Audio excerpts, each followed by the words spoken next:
Three, two, one.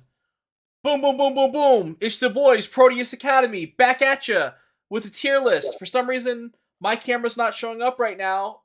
Whatever, not a problem. I don't care Right, about yin that. and yang going on. Yeah. Anywho, Sasan's here. I'm here. Hello.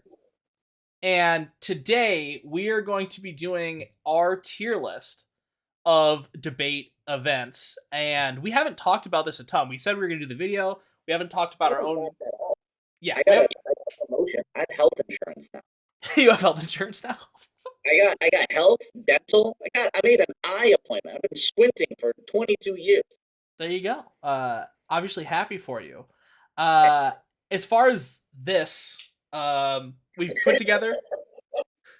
Yeah, I mean it's cool that you have the health insurance thing. We didn't record like Yeah, as far as the video goes though, um, we've decided that we wanted to do a tier list of the various debate styles that I could come up with images for and put into a tier list generator. And we haven't talked about how we're going to do it in terms of like, is this from the perspective of as a judge, as a competitor, just your general opinion? And we want to talk about our views on the different debate formats, but also potentially something we're very interested in, which is like what makes a debate format good, or like what makes debate good from a game perspective and things of that nature. So Sasan isn't actually seeing this screen, so we're just, I guess I can tell you them all, Sasan, right now, or I can tell you just what the first one is if we can figure out roughly where we think it goes. But for the record, time. there's Surprise me. okay. So for the record, there are 5 categories: S tier, A tier, B tier, C tier, and D tier. So S is the highest, D is the lowest. Standard fighting game type stuff. Sure. S to D. S to D, as in dragon. Okay, so then let's say by default, a working, functioning, decent, um, like debate format is a B, Okay. right? Yeah, I agree. Yeah, And we'll kind of work up or down from like how much we love it above that threshold or hate it below that. totally. Okay, Yeah, so there are 10 options today, just for the record. right. And the first one we have is college policy debate, specifically college, because we've broken this down: some are high school, some are college, some are both. Um, That's the but first one you want to talk about. that's the first one on the list here. So that's the first image we have to sort. We can skip around if you want, but that is the first one available. Like initial thoughts, I will Actually, say, place to start. yeah, for me, this is about as S as it gets, right? Like, I think that if you're measuring it by what has the highest level debates, like technical debates, the highest level of research, it's fun to judge, it's fun to do, It's fun to. and it's Sorry, fun. go ahead. Yeah, Make your place. yeah. Well, yeah. Anyway, and so I think the deal with it basically for me is that on top of all of that, it's one of the only events that to me knows what it wants from the event to a certain degree, because they're like, we want these technical debates, so we're just going to give you a ton of time, only one topic. We're going to have really good disclosure norms. Like the speeches are long, there's hell of speeches, there's backside rebuttals, and there's just decades and decades and decades of community norms and things like that, that for me make it very, very S, right? There's very few downsides to it for me other than like it has a very high, well, arguably a very high entry level, you know what I mean? For folks, assuming you're trying to get to like a competent varsity level. But that's kind of my position on it. So I'd love to hear your thoughts. I think college policy has the most talented debaters. In other words, I think if you take somebody from another debate format and put them in college policy, they will be behind where they were relative to the event that they came from in terms of like how they rank in like that event. Um, Whereas I think it's the opposite in um, with policy. I think if you take a college policy debater and be like, why don't you do Lincoln Douglas for a little bit? They will be a great Lincoln Douglas debater. Not just Lincoln Douglas, also NPDA, and really any format of debate that isn't explicitly out to um, not be college policy. And even then, they would be very good. It's just a question of how well those other formats are able to enforce the thing that makes them not college policy. With that said, I think college policy is wildly unpleasant. I think that to me, I don't know exactly what factors we're each considering, and I think that's part of the fun of it. To me, that's a pretty big deal, right? I feel like at the end of the day, this is an activity that demands um, a lot of time and a lot of service, right? A lot of people just doing things and not really getting stuff back for it. And given that, I dislike how wildly unpleasant college policy is in terms of the, um, in people to chew judges out, people yell at their opponents. I mean, you competed in college policy for like one semester and largely had a wildly unpleasant experience from my memory, from the stories that I've heard. I also think there's something to be said about the fact that college policy can't really sustain itself. It has a threshold for judging that it struggles to meet. It has fewer and fewer schools competing. We had a bunch of schools in Northern California that used to be college policy only, and then throughout the years at different times, eventually had to abandon that and start doing LD like Sac State, or start doing, um, parley like SF State. And I don't know what that says about policy exactly. I mean, I think it speaks a little bit to what you're saying in terms of policy is exactly what it wants to be, and it lost a lot of people on the way of getting there. I just don't know how sustainable what it wants to be is. Like, as somebody who I now direct a tournament every 2 weeks, um, do I want a policy uh, like division competing? Probably not, because it's very difficult to accommodate. The rounds are really long. People like don't show up on time. They just start whenever they feel like starting.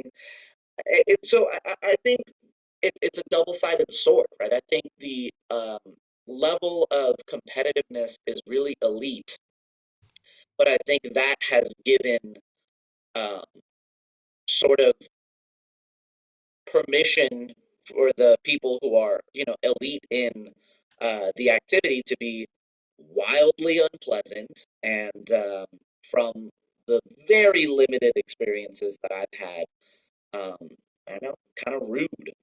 Um, I mean, I think there's a lot of things I have like thoughts on for that, and I guess the question is like, as far as college debate goes, policy's doing really good on participation compared to think like so? other events. Yeah, so policy Nats last year, in open, NET? CETA, Hmm. because NDT is the qualification one, so there's only I think there's only a certain amount of teams who even get to go. But they're the Um, same, like they have the same competitors competing, right? yeah, It's yeah, the yeah. same It's like it's sort of NPTE versus NPDA. got it. So CETA is the NPDA. Right. Had 74 entries at nationals, Mm. which is definitely. I mean, I don't even want to look up how many Parley had. It's less than LD. Now LD obviously is Well, and Farley is partnered, so Yeah, yeah. That's what I'm saying. Same deal with policy though, obviously. oh yeah, I didn't even think about that. Duh. Yeah, yeah, yeah. And so I think that in that sense, I do hear what you're saying though, but part of that is that there's a lot of support for the programs that do it. I think that a thing policy comes up against is just that like it's not for lazy coaches. Like it's just not. And I think that it's like LD, right? Where like why aren't people at the community college level doing LD at Fire Pi? Because it's a lot of work just to lose anyway, you know? Yeah, I mean And that's true. And obviously we'll talk about LD later. But yeah, I mean, and so I hear that. Um, I even kind of get the vibe you're saying with like they're not like the most pleasant people necessarily, who do it. And I don't think that's everyone certainly, but it But certainly it's an is. earned reputation. Sorry, that one more time. An earned But it's an reputation. earned Yeah, reputation. Like yeah. it's not like I I think think it's a yeah. Technical it debate would be formats, in my disingenuous for anybody doing college policy to be like, what?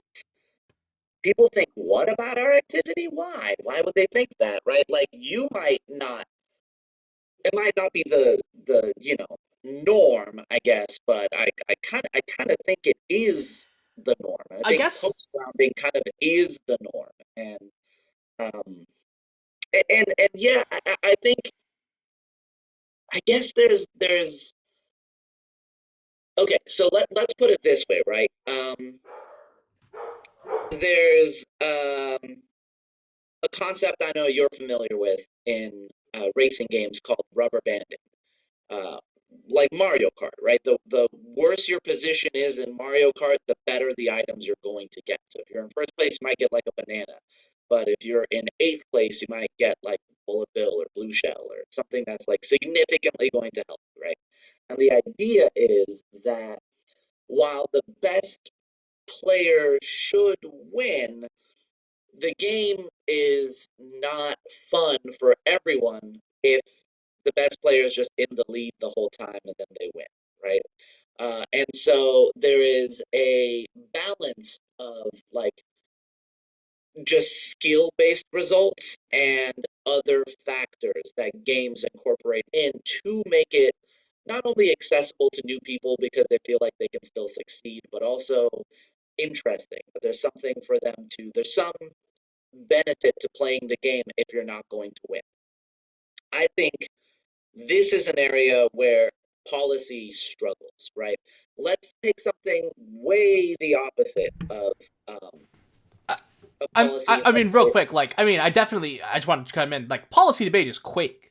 Policy debate's not yeah, Mario Kart. You know what I mean? It's Quake. It's like if someone's right, 5% better than you, they're beating you 20-0, not like right, 20-19. yes. But yeah, go No, no, ahead. absolutely. And so, like, comparing that to something we'll talk about, like, I'm sure IPDA or something is It's on on the this list, list. right? Where it's like, okay, if it's like, hot dogs are more American than hamburgers, that or like Easter's better than Halloween. Like those might not be very good debates and might not be good debate topics. But it does level But the. but you can lose that round and not wonder why you showed up, right?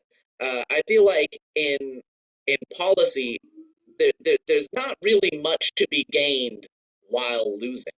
And if you are going against UC Berkeley or like Harvard, and you aren't from a school of that scale with that kind of budget and those sorts of resources, I'm sure it can be very um, demoralizing and not really, not just demoralizing, but also doesn't really allow for small programs to kind of build themselves up as I much think as you'd like to. it's definitely one of those things where like I feel that policy folks know what they're signing up for.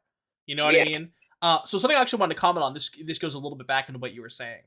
I actually think most of the problems. So obviously, most of your time like judging and stuff was at regional tournaments or community college tournaments, a few bigger events here and there, but you didn't like travel the national circuit in parley or anything and that kind of stuff. So you don't have experience, or at least as much experience, like interfacing with those people and what those rounds are like, or like to be a competitor in at a minimum. And I think actually, pretty much everything you're saying about policy, I'm like, this is also just what high level parley's like on the circuit for the most part. yeah, The one thing I will note though is, and I think this is something to discuss a bit here, there's a big difference to me between debate formats that at their tournaments regularly have speech and those that do not, right? At policy debate tournaments, there is overwhelmingly no speech taking place. right.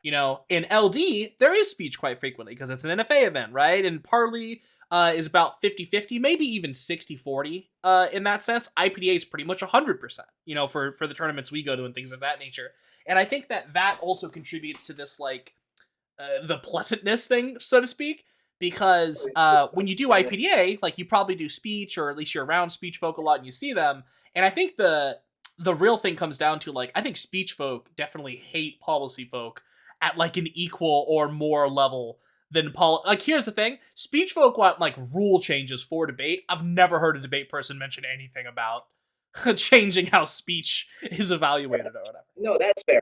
But what I mean though is I do think it's more pervasive in policy. Like I've been Yeah, I would treated agree. I think like that's just a true. middle school policy round where somebody's counterplan got permed and the perm gets dropped and it makes perfect sense. And I'm like, okay, so the AF wins.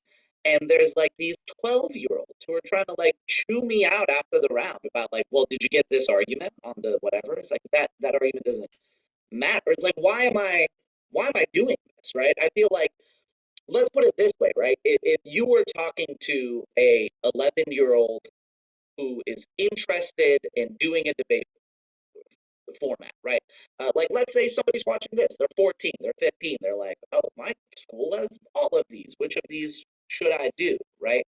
I think it would be disingenuous to not tell someone if you do policy, people will yell at you.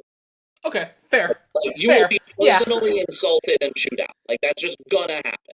Yeah. And the thing is, I don't want to characterize that as being like every round, certainly. And I think that we haven't spent a ton of time in that world. But yeah, I would say every debate. if you asked me which debate format are you most likely to be post-rounded in or yelled at, it's up there. Okay, so at least tentatively, we got to do our ranking here. Let me say this. If you know what you're getting into and you want that, it's an S. I agree. Like I think, it is yeah. the best at being what it aims to be of any debate format by far. And like, let's say public forum, it struggles with that, right? It knows what it kind of wants to be, but it's not good at it. Yeah. So where does this go for you? B being a standard debate format. Yeah, I mean, the lowest I could give it in good faith is A, but I think that's also where I'm at with it. Yeah. A. So hey, let's do A. Okay, cool. We're gonna jump around just because we talked about it. Let's talk about IPDA. Okay. So for those of you who don't know, that's International Public Debate. It's a short format, one-on-one extemporaneous debate format. You want to start the floor here? Popular in like the border states in the north, like the Dakotas and like Michigan. So IPDA, I'll let you start this time because I started last time. What are your thoughts? Unless you want me to go, but to like explain what it is, or just my thoughts? No, just like your initial. Because obviously last time I was like policies S for me right out the gate. I don't know if you have initial thoughts on this. IPDA is what happens when somebody who doesn't like debate makes a debate format. Absolutely, that is. Whew, that's the first sentence on Wikipedia. And there's a lot to. The thing is that IPDA is kind of an open canvas. And so if you are a serious debater or somebody who thinks about debate in serious ways, by which I mean you think about strategy, not just content of a speech and not just delivery, but the actual argumentation itself, there is some space for you to do some interesting things here and have some success. What I will say, though, is that if I am giving a lecture on IPDA strategy, that lecture is 45 minutes long, maybe tops an hour and a half, but it's like a 1-day lecture, maybe 2 days. I'm like, that's it. The rest of it is just kind of like, go figure it out, go, have fun in these rounds, I guess. So as far as like its strategic depth, it doesn't really have much. I was talking to Brittany Hubble, and at the most recent tournament when we saw each other, and she's like, why do your kids keep reading so many warrants? And she judged us, and I was like, because Sasan's whole thing is team with 10 warrants. Team with 10 warrants win. Like, they think it's extemp. Like judges are sitting there watching extemp. They're like, I don't care what your evidence is. I just care that you have 10. Yeah. And so I just tell students, like, if you have more evidence in IPDA, you're going to win. Like, most of the time, yeah. Right. I Uh, mean, you have to drop the ball. You have to make some exactly. type of mistake. But Well, that, so something I'd say, I have a bunch of like brief things on IPDA, and I'd go love ahead. for you to respond to any of them. Number one, judging wise, it Yes. it is it's so hard for me to even explain because it is simultaneously the best and worst debate to judge. Yeah. Because it's the best debate to judge because you get that 30-minute break at the beginning, you know what I mean? In an ideal world, right? Where you just get to chill with the homies or whatever. Yeah. It's great to judge because it's so easy. You don't even really have to flow. You can barely pay attention and you're probably going to make a confident decision and all that kind of stuff. But it sucks to judge because I almost never I've seen like 3 high-level IPD debates ever, and I've judged probably 100. And the level sucks. The other thing is, from a rule set perspective, it has some of the worst rules I've ever seen. Like Fair. officially, you could just make new arguments from their rebuttals, right? And Yeah. and the time trade off from like the 3 to 5 after the second half speech just incentivizes you to have like one long advantage and 3 disads if you're the neg, like always, and so it gets very repetitive in that sense. And because it is a what I consider like a what's the word for that? It's not complimentary. Like a supplemental event. That's what they have in the high Yeah. school, where like when you get eliminated, you get to do like one fake debate, like step debate or Yeah. whatever. It's where like people just put their debaters who don't care about IPDA and they just need more points or whatever.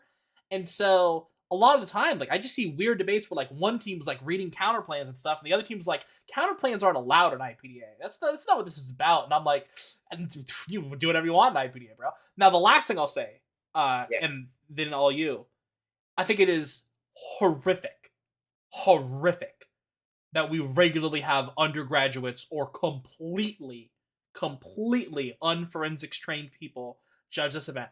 I am not in any way, shape, or form talking crap about speech people not judge. I don't care. I'll take a speech guy in the back of the room all day because a speech guy still, understands persuasion or warrants or evidence Or or say a logic. parent judge, right? We don't Yeah, have that in college, but yeah. I This is know the that closest we have to parent judge, and bro.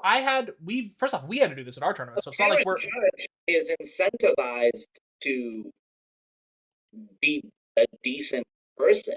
Like, I feel like having just like calm kids from some other for class, extra credit. Yeah, right, because they have to get some extra credit bro. is a really We inappropriate. had our students compete at a tournament in IPDA, Yeah, be judged by a competitor of that college, and yeah. then compete against them in like their next round that was an IPDA. And I'm just like, that's not good. So what are your other IPDA thoughts? IPDA is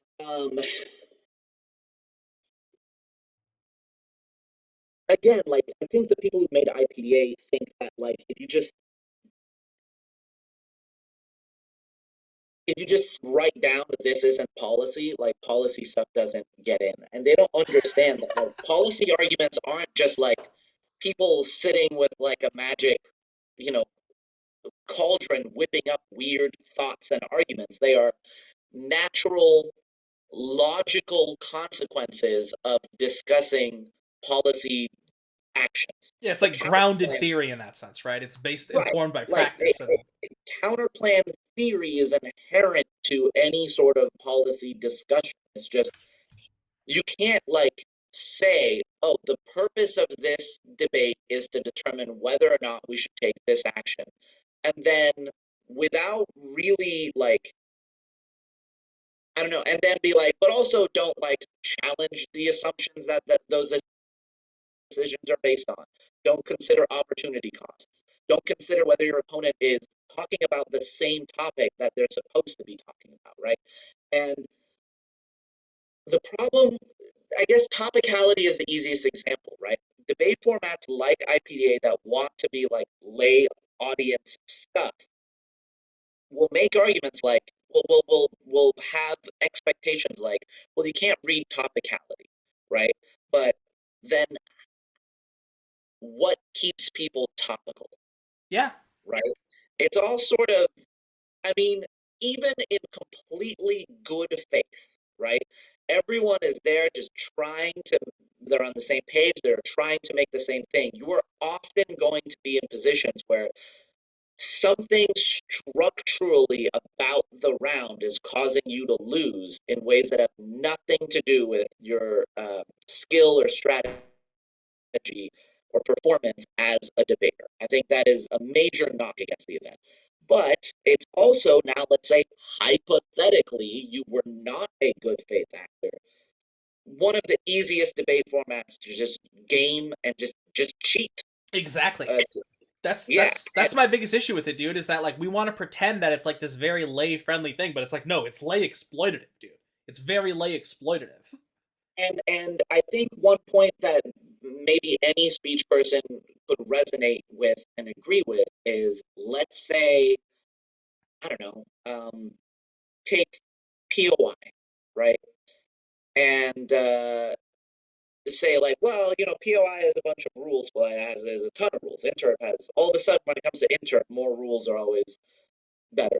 But but it has a ton of rules, and but there's also a completely blank canvas in a way, and like duo, like program duos versus whatever, like there's eras and stuff and things adapt and change.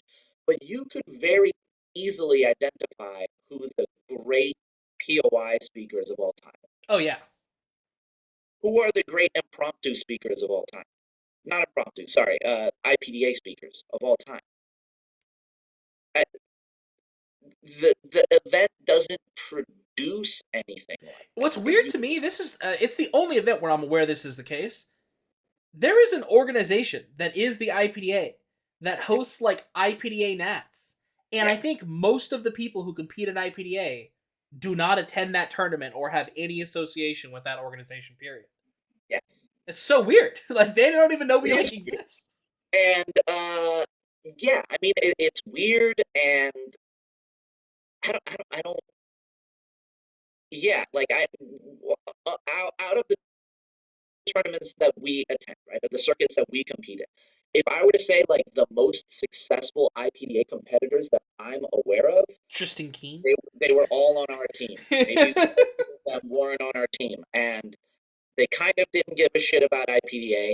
Their success in IPDA was due to skills they developed in other events and just applied over it into IPDA. They have no special relationship with it, really. They Yeah. just were good debaters that could also talk pretty. Uh, and And I, I I don't think think it that's goes the other way at all, dude.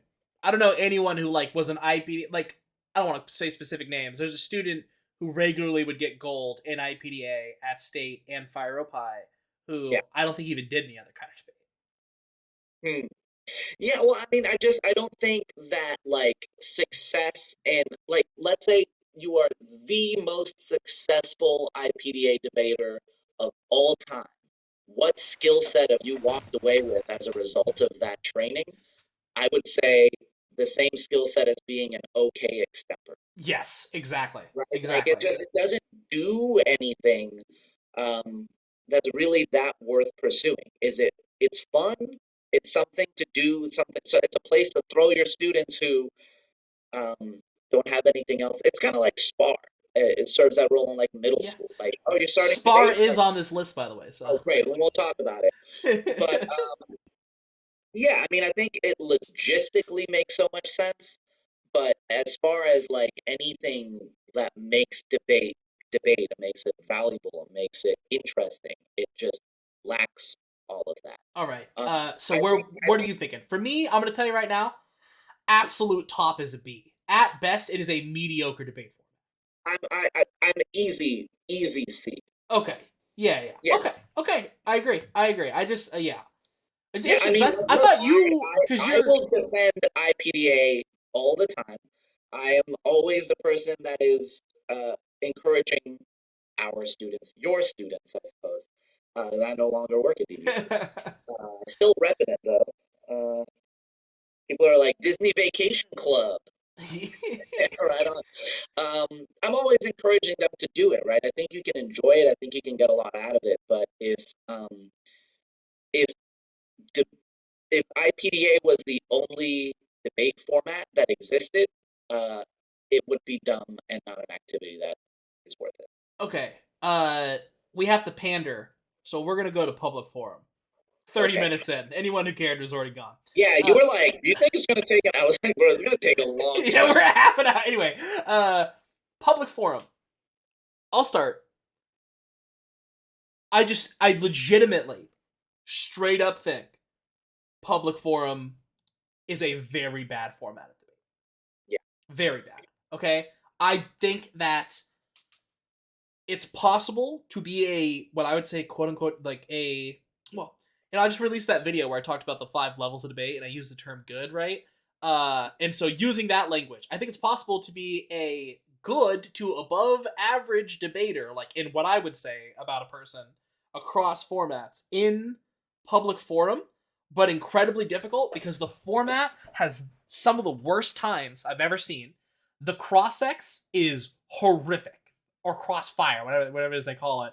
The Grand Cross was even worse, and I know that they're making rule changes and all this stuff. Uh, as someone who has judged students in it, coached students in it, did a little tournament in it and whatnot, dude, like I just, bro, even the topics are bad. You know what I mean? Like there's no, because in a lot of these bad debate format, like IPDA for instance, like at least there's 5 topics you get to pick, and at least people who write the topics seem to care and they change all the time. But it's like once a month, if you just, the evidence ethics are horrendous. The when people do theory, it's really bad because of the short times, things of that nature. And for me, this is going to be very close to the bottom, man. I have very little respect for the event. I think there's some cool people who've done it or whatever, but I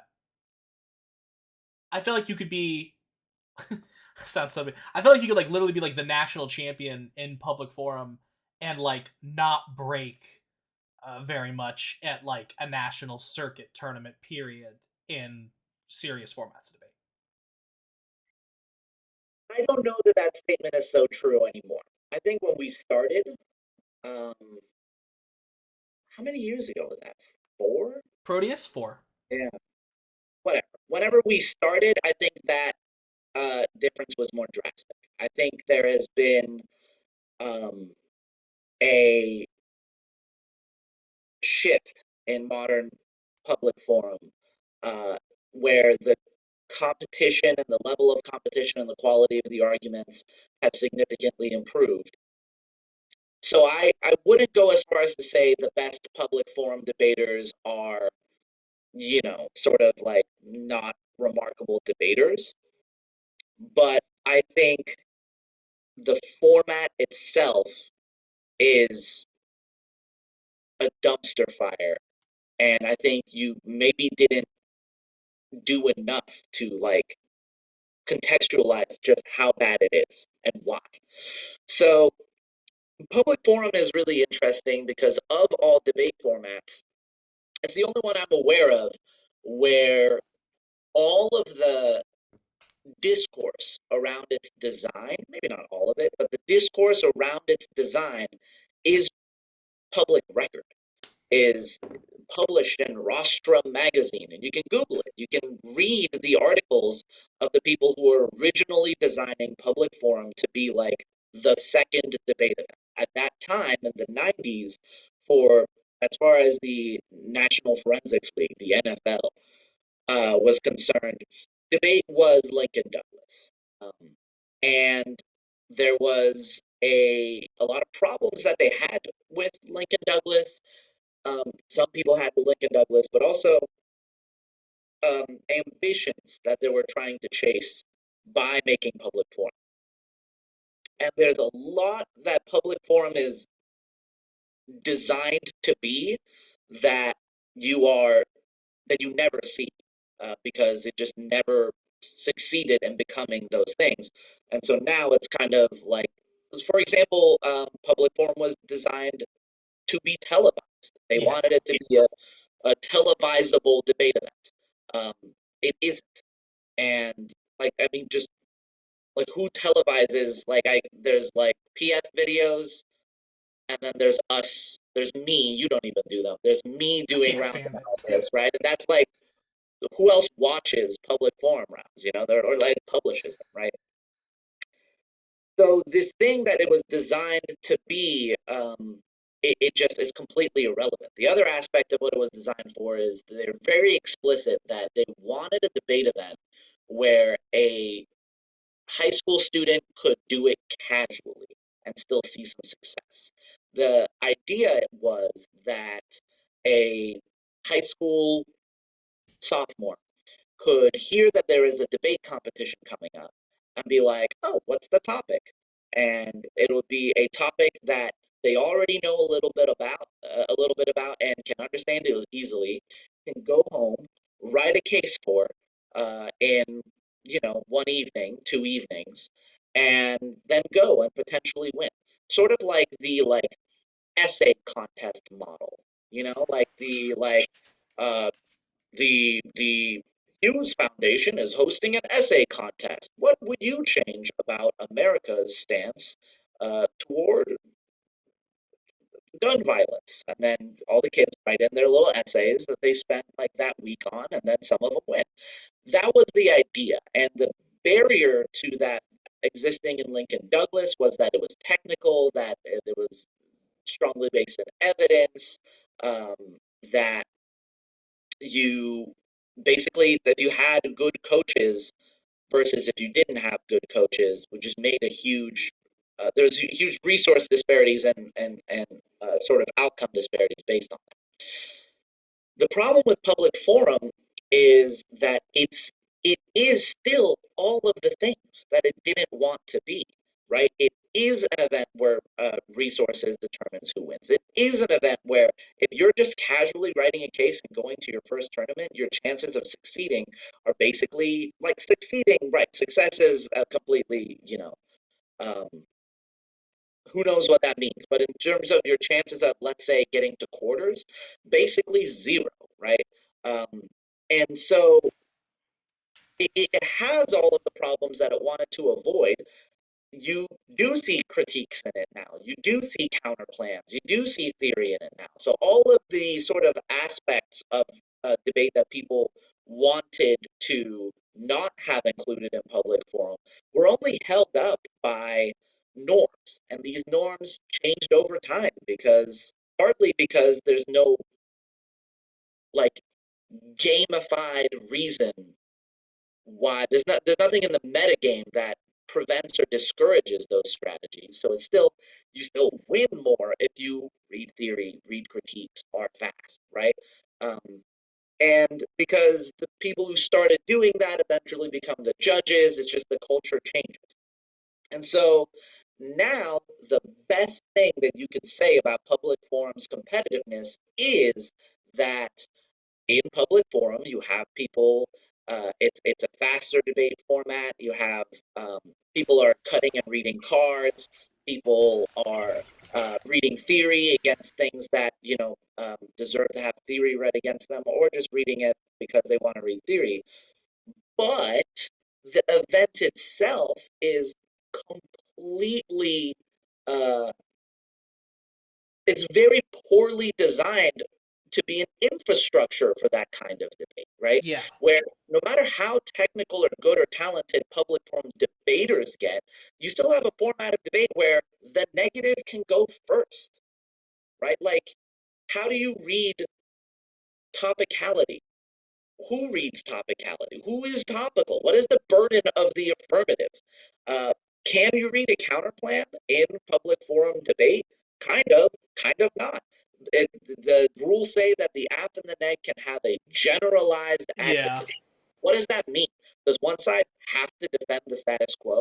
I feel like what happens in public forum debate is one school or a group of people or one Discord channel or somebody Bro, people these are like listening. prep groups or whatever. It's so weird that that Somebody, exists. somebody will get the topic and they'll be like, "Oh yeah, this is what it's like, and this is what grounds the app gets, and this is what the net gets, and this is what the topic means." And the best you can hope for is that a lot of people go like, "Yeah, yeah, that makes sense," but like, why? That's not true at all. Like that's not. There's nothing but people just sort of looking at the same thing and agreeing, keeping this being a functioning debate format. Whereas I think the job of a debater is to look at the topic and see how you can break it as much as possible, especially when you're on the neg, right? Like, what am I what am I able to argue that could win me around that my opponent isn't completely prepared for already? And I think in public forum, the only like if you do that, people would just say, "Oh, well, you're not supposed to. You're not supposed to make that argument." Like because there's no way of knowing like who defends the status quo. Like for example, the current public forum topic as judge of tournament. Do you know what the current topic No, is? I have no idea. It's I don't know it off the top of my head. I watched one round, but it's about the U.S.'s like foreign policy strategy of like major power competition, right? Like basically the strategy of us being aggressive toward the expansion of Russia and China and stuff like that. Like Sure. that's good. That's the app, and it's the status quo. Like an app defending status quo debate topic doesn't make any sense in any other debate format because the negative is predicated off of not doing the thing that the affirmative says. So Yeah. what is the negative ground? Like what can the negative defend here? Like what are the barriers to that? Do they anyway, it's very poorly thought out by people who were more concerned about how to make a debate format like the TV show Crossfire than they were concerned about how to make a good competitive event. It's the Super Smash Bros. Uh, of debate events where it wasn't meant to S- be the competitive game. And So, the best you can say about it, just to wrap up my point, the best you can say about it is that there's people who play Super Smash Brothers really, really well. But that doesn't make the system of the game a well-designed, praiseworthy system. so where's the fall for you? D. I think it's D. Yeah, I Okay. mean, anyway, I know like 70% of the people who watch our videos are public forum debaters. And I just think the best thing you can say about public forum is that it's what everyone else is doing. And so Oh yeah, yeah, there's and I think it does there's give fun, some there's building. massive. I was Sorry, say I was gonna say it gives some building blocks for like Arshita was a public forum debater and then transitioned effectively, and I think so was Amanda from Berkeley, but like it's not a yeah, great form. no, Okay, yeah. so this next one should be fairly short, I imagine. And admittedly, we're both not well versed in this. Mm, But the next one is APDA. I know a little bit about it. I And spoke to a guy who is very involved and does whatever. so I can only speak to APDA through what I know from other people who've done it, the kind of similar like perception I have of those people and kind of the schools that do it for the most part and that kind of thing. Mhm. Uh and I am not a fan. Most Okay. people I know of who did APDA were debaters who in high school went to like very good high schools and did public forum or whatever, and then went to like some East Coast school, usually like a private school, and now they're on the APDA team there, and like that's it. They just do like bad parley for some rich school for the most part. And admittedly, I've only known like two or three people who do it, but every one of those people was an asshole. And so I'm not the biggest fan of it. But that's about all I can really It's give. an asshole in a different way, you know, um policy is a very urban asshole. Well, I guess it's still urban, but it's still like very like Manhattan, uh, Yeah. Ivy League kind of thing. But one of them's like policy feels like getting mugged and getting the shit kicked out of you. And APDA gives me the vibe of like your home being foreclosed on. And Yeah, yeah, it's like not being allowed in the country club, you know? right, Like, yeah, and like your like neighborhood not the neighborhood watch, what's I know the the homeowners homeowners association. association is like, we're fining you $90,000 because you haven't mowed your lawn. Like, no, I mean, I talked to a guy who is basically the Brittany Hubble of um, APDA. Mhm. Talked about it a little bit. He was explaining it to me, and it's interesting. I don't know very much about it. It is very Ivy League driven, and it's almost entirely student driven. I don't know if you knew that. There's, Yeah, similar. It's like similar to Mun, where Mun is entirely student run. yeah, yeah. And it, but what I'll say about it is that it is really good at being what it wants to be. Yeah, Now, it isn't at all interested in it. It kind of scoffs at like it's a very conservative debate format, and I don't mean similar to just like yeah, like British Parliament, which is not on the list. right, and I don't mean that conservative like like I don't know, you love Jesus or whatever. But To, what I mean is that it supposes that the best debates have already happened, and that what our goal should be to uh, relive that so, experience. did Right? It's I a very traditionalist debate format. did I tell And you about the final round at one of the SoCal tournaments in British Parliament that I heard about the resolution for? no, The, so I don't know the word for word. I'm not gonna say what tournament it was, but I heard this from people who attended, and they're like, "Yeah, there was this weird thing at like awards where the students who won it were like, yeah, we don't think this topic should have been debated, and we feel really bad for the other team, so like, be better in the future." And basically, I guess I don't even know how this makes any sense. The topic was like, you you've just discovered that a anti-LGBT member of Congress has been having an LGBT affair or like LGBT relations. Do you out them? you know that the topics are like written by the teams. It's Like just what you do is you write a case, and then you're like, who wants to argue against me? it's You basically, yeah. so yeah, again, we don't know a ton about APDA. Let me put it this way: if I was doing it based on vibes, it's a C.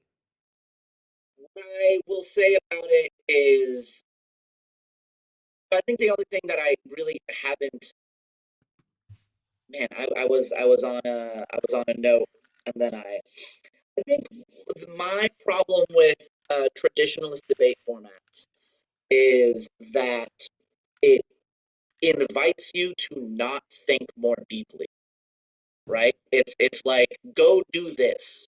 Why? Because this is just the way it should be done. And that's not something that I'm Agreed. It's not something I mentioned at all. right. I am interested in understanding and challenging. I'm not an athlete, right? I would never be better at someone in a competition of, let's agree this is exactly how we'll both do this thing, and then just see who's better at doing it. Maybe a couple things, right? But not that's not really something I was interested in growing up.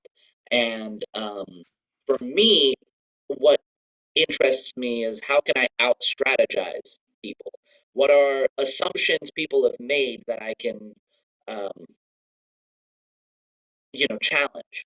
And I don't think that that's really structurally something that APDA fosters. With that said, I think APDA is as good as being APDA as policy as being policy. That's I'd fair. say it's even better. It is, I'd say, the least changing debate format. Where if you were doing APDA like year one of APDA versus now, it is essentially the same format. And I've talked to that guy I was telling you about, and that was basically what he said about it. And he was like, we are very traditionalist and conservative about having a vision of what we want this debate format to be and enforcing that vision. I think if you want to do what APDA promises, it will do a fantastic job of giving that to you. So where would you For put it? that reason, I put it at a B. Okay, I'm down with a B. Yeah, Okay, because it's really good at being what it wants to be, but I think as far as like what it gives you on your way out and what you can move on with the rest of your life with, I think it's B. It's like you did public speaking and some disagreeing with people. I don't think it's like, you know, policy levels of like skill set. the next one for me, I can tell you, I'm gonna fight hard for it to be a D. I'm gonna Okay. fight real hard, okay? And that is high school Lincoln Douglas debate. I would say, as far as having to watch slash judge these rounds, it is by far the worst debate format, bro. Because high school Lincoln Douglas debate is all of, even like, here's the thing, obviously, dude, like I was a national circuit debater. You know what I Yeah. mean? Like I know tech stuff, whatnot, bro. They are just wasting everyone's time. It is the most vacuous, and it's weird because policy's not like this, but like LD, bro, in high school, they're like, how many tricks can I read? Like tricks is just a common term they use, bro, and they'll read 1ACs that are 2 minutes of their case and like 6 minutes of preamps or like 6 minutes of you must do this or you lose. Like just random nonsense, terrible theory. It's really fast and to the point of being like incomprehensible and like, yeah, it does matter that we can understand you, bro. It just does. Uh, it is god awful. And I think the debaters, like when they go to other formats, some of them do really good because it's so technical and whatnot, bro. But it is the extreme end of the people talk about policy being like the extreme most. It's not. High school LD is like where actual critical thinking and substance go to die.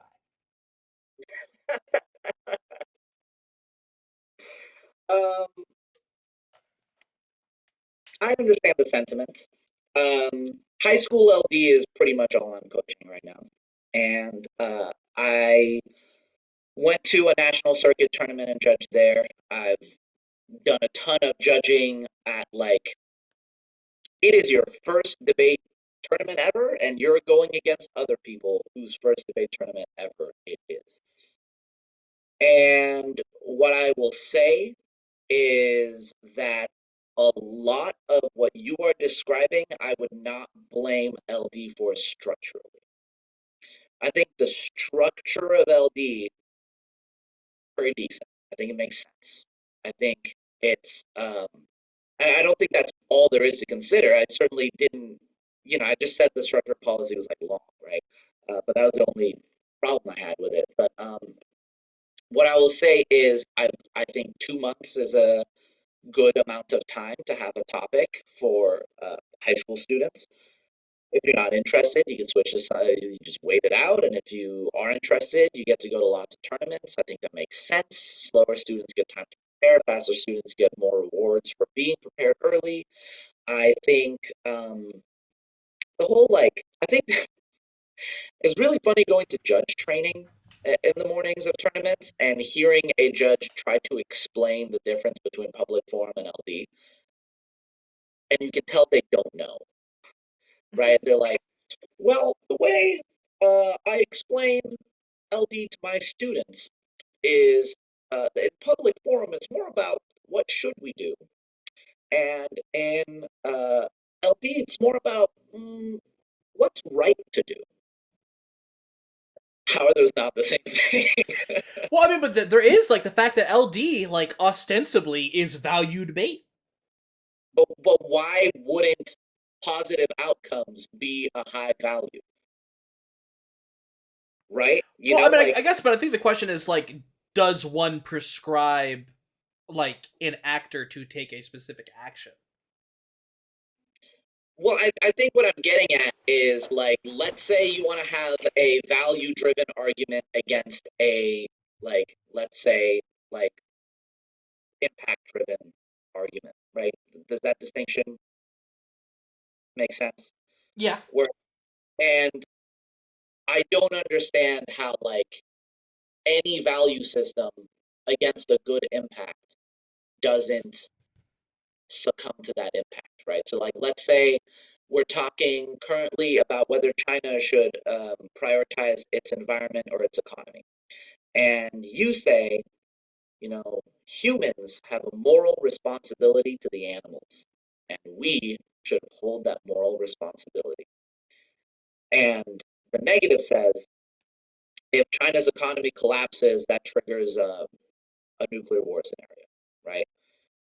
I don't know how that nuclear war scenario doesn't beat out our responsibility. Like animals die in a nuclear war too, fair right? enough. And so that's what I mean, right? It wants to be a value debate, but because it can't put the value debate in a vacuum, it will sort of always be at the mercy of an impact driven thing. And that's I sort of what, I guess what I'd say for me, like, and again, this is kind of public forum thing. yeah, Any format of debate that doesn't explicitly allow plans, get out of my life. how do allow plans? It's Like, not common. It's more common on the national circuit, but it has plans. I mean, I think um, some of the rounds I judged at the Bronx Science Tournament, right? I judged like 7 rounds. I judged every round of Elim up until like semis or sure, something. I saw two good rounds. I saw a good round maybe. Um, there was a lot of like kids who don't really know what they're doing going against each other, doing their best. I have no problem with that. I like that. I think LD at that level is good. Um, there was a couple like, okay, all right, you're getting serious, like you know what you're doing, and your opponent knows what you're doing rounds, and this is really intense, and maybe it's a little fast, but not really like tricks and crazy nonsense and all that.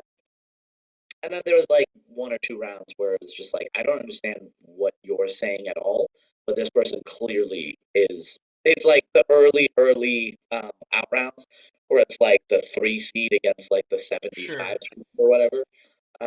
So it's like, all right, well, this person's just giving up, so you win. But for the record, I don't understand any of what you just said. Like, I'm reading your arguments. They're logically inconsistent. I don't see how your advocacy works at all.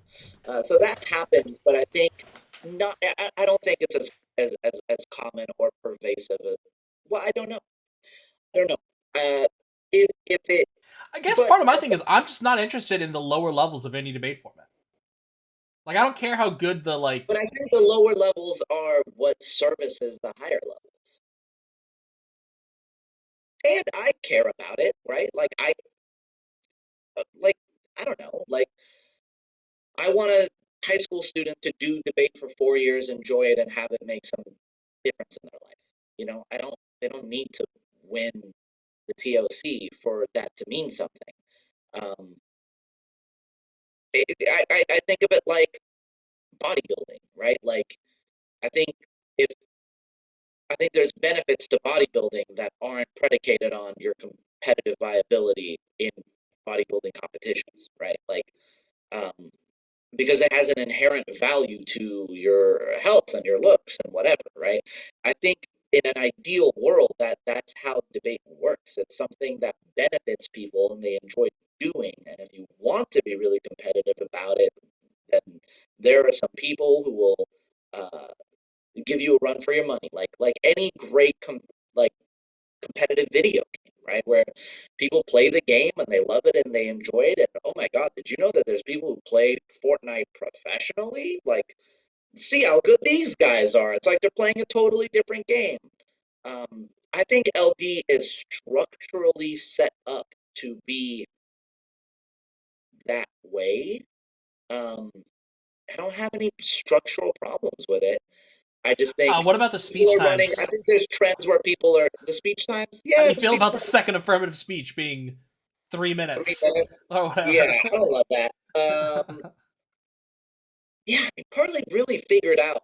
But I think that's how part debates of work. why people have this read a bunch of preamps and the AC thing, because they know they're Yeah, not going to okay, have time to that do I it. will give you. And Yeah, that I think does incentivize and uniquely reward a lot of the bad um, practices that you're talking about. yeah. That'll knock it down a couple Well, notches and for we me. don't see that at all in college LD, which is obviously just like they have 5 minute instead of a or 736 Right. or 3 minute instead. Yeah.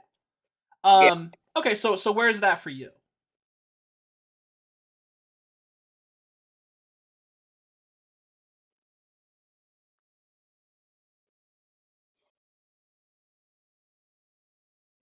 Well, I know it's not a D for me.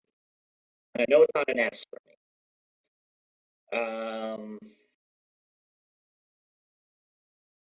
I don't know. I'd give it the.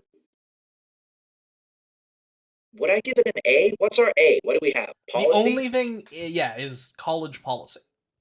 What do we have in B? APDA. It's better than APDA, bro. I'd give it an A.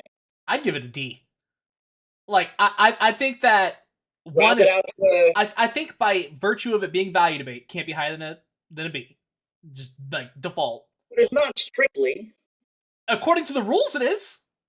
Mm, How people debate it is whatever. The rules say it's value debate officially. It says it is a proposition of value. Here's the thing: at the lowest level, people debate it like it's value debate. not necessarily. No, I, not really. at No, the no, I wouldn't say that that's true. I mean, they read do they read a value, value and value criterion? right? But they're not. But they're reading arguments with impacts, right? They're reading I advantages and but disadvantages. They're that not just reading like appeals to like I think con. if you're not in the majority of debates having a plan text and are reading a value and value criterion, it is fair to categorize a style of I debate think not having a as plan text is bad. right. Not having a plan text is bad. That's fair. And so here's my thing: at the lowest level, like okay, maybe it's not, maybe I'm not representative, right? Let me put it this way: at two of the academies we worked at, it was exclusively done as value debate. So that's kind of my experience with Well, that. we were reading advantages and disadvantages, but sure, we didn't have a plan text. Yeah, and Yes. it had to have value, but whatever, right? Okay. Then on top of that, at the highest level, highest of highest levels, the national circuit technical level, the ostensibly the best LDE debaters in the country are reading the most vacuous, just I wouldn't say technical. it's universal. I saw a couple debaters I was impressed by and whose arguments I liked, and they made it at least to finals. Yeah, but I won't say that doesn't exist and doesn't happen. So So for me, like it's you I don't know that I would say it's worse than APDA. Obviously, I thought APDA was a little lower originally. Um, I think the time structures I don't like of it. I guess I would just say like if I'm talking about debates I've watched and work I've done in the field, it might be my least favorite period. really. Yeah, and Whereas and the whereas if a kid came up to me and was like, "Hey, I'm interested in debate. My school doesn't really have a program. I I know I can enter a couple competitions. Like, what should I do?" I think Lincoln Douglas, the fact that Lincoln Douglas is the only thing that comes to mind for me makes that significant, right? how much of that is just because it's one person? Well, that's a real thing, though. A big part of it is that it's one person, yes. Um, I think that's something to praise it for. I I would. I mean, I don't know. I've obviously there's just we have difference of opinion. Uh, in general about it. For me, there's no way it is in the same category as college policy debate. No, fair. And it's It's my not problem is as I'm just good trying to at think about being what like it wants to be I'm as just trying to think a. about what it is I would like about it because I don't think it has especially good topics. I don't think it's good that it's value. I don't think it's good that they don't prescribe plans. I don't think it's good that they have the weird time structure. And I don't I think think it's if good you're that a high school student and want to do debate, and don't have like the infrastructure in place to do parley, Lincoln Douglas is the only thing I would is the one I would recommend hands down. I think the lowest I can be talked down is a C. And I think you're right. I think Lincoln Douglas struggles to execute on its values much more, or that struggles Yeah. to execute on its vision much more than APDA. And I And I think our difference of opinion, in no small part, comes down to the fact that I'm mostly concerned with what is happening in the top like 1% of debates in any given format, right? right, Because like if I when I used to watch videos of like Anthony Cervant's, who wiki was a wiki debater, they won nationals in college LD. I watched it and I said, that kid is phenomenal. This kid would crush people in this event and that event, and there's a real style here, and it's not all just there's so much substance but also technical acumen. Blah. I have literally never seen a high level LD round where I think pretty much any of those things are true, and I think the only exception is like when they're in front of parent judges, I guess, which admittedly is a fair bit of the time. um but I kind of start thinking about like, what do the competitors who are good want the event to be, and I think what they want in LD I despise. fair. So wait, would you settle for a C? I'll Can I take a talk you? C. Okay, I'll take a C. It's public forum still at the bottom. Okay, Who's gonna like this video? No one's yeah. happy. So let's go. The hopefully I can't imagine it's anything but, well, actually maybe you have more than me. Surely the shortest part of this discussion, Spar.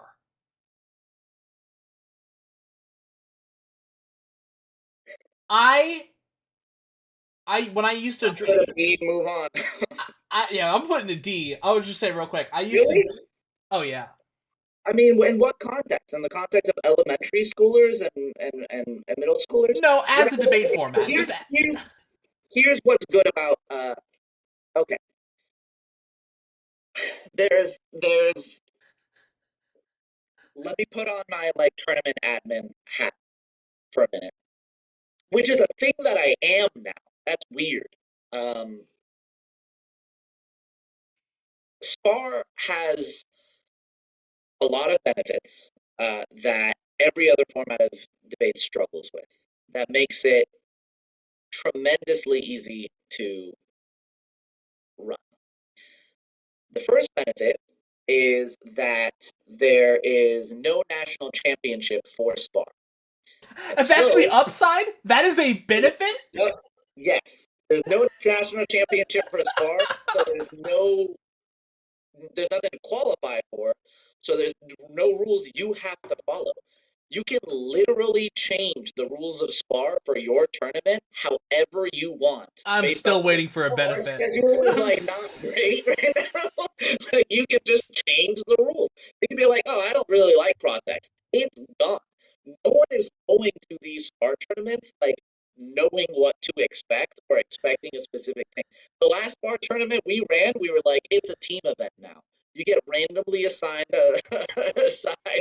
Like you just make up whatever you want, and everyone in the debate is game for it. I think that is a positive. The other thing that makes Spar good is, or not, another advantage that Spar has. I don't know that every debate format would be better like this, but certainly a unique advantage that it has is the ranking system, where in Spar, you are in a room of, generally speaking, 6 debaters who have 3 debates. And whether you win or lose your debate isn't as important as uh, how good a job you do overall. Which is, I mean, you're shaking your head at it, but that's what speaker points wish they were, right? That's because Like, it's speech, Sasan. but speaker points exist and they play a significant role in debate tournaments, and there's no way of being like, okay, well, you lost, but you were better than this person who won in debate. Like, Uh, it, got it. I think that's a big It's positive. the best consolation prize event. Yes, and 3, the judge to actually another reason why LD deserves its C um, is Terrible judge ratio. 2 to 1 judge is ratio. horrible. Yeah. One judge for every 2 students. Yeah. That's IPDA has the same ridiculous. problem. Yeah. Yeah, right. It's like, But at least oh, IPDA lets you use those terrible judges who are shit. right, exactly. I mean, the IPDA like guidebook says if you can pull random people off the street It'd to be judge, ideal, yeah. yeah, that'd be ideal. Don't use experts or coaches. Um, yeah, so I think the judge to competitor ratio is good. I mean, let me phrase it this way, right? I think a lot of people who um, sit down with a blank page and try to design a debate event based on what they want for their tournament end up with something resembling Spar because I think it accommodates tournament logistics really, really well. It's very easy for everyone to compete in. People have fun whether they win or lose, and it has no relationship whatsoever to anything in debate that you give a shit about. But it's the Pop Tarts of debate. You know, it's like the junk food of debate. And whatever, I think it shouldn't exist in high school, but the fact Well, that it does, but I think like how can you knock a debate event that is better than any other debate event could possibly be in the contest it exists in, right? Like, no matter what other format we like give an S, which I think we both know what we're going to give an S to. But maybe we don't know that we agree on that. I don't know. Interesting. Um, I think you couldn't do any of those other formats with 20 minutes of instruction with a bunch of elementary schoolers and middle schoolers. So I think the fact that it's so simple and so adaptable and so um, yeah, easy to run, easy to accommodate, I think that's just something to praise. So I feel like if the best argument for a debate format is it's nice for people who run tournaments, and fuck it. There's a lot of garbage things we could do that would have great judge ratios. You know what I mean? Or that would like none of it work. would be debate, What? but none of it would be debate. You know, like it is debate, like to some Like, degree, why is it better than Congress? because you don't have to read a bill. To Congress, you have to write I bills. think the fact that it teaches, like, I guess, look, certainly I'm sure there's some argument for, like, persuasion skills. That seems unlikely given that you can train No, people on you're it. not really going to build up persuasion skills. You're Yeah, just going so if you're to not going to build persuasion skills, you're not going to learn about argument, like, theory. I don't mean theory arguments, I mean theory of argument. argument, And argument. Yeah, and you're not going to learn research skills. right. That it's irredeemable.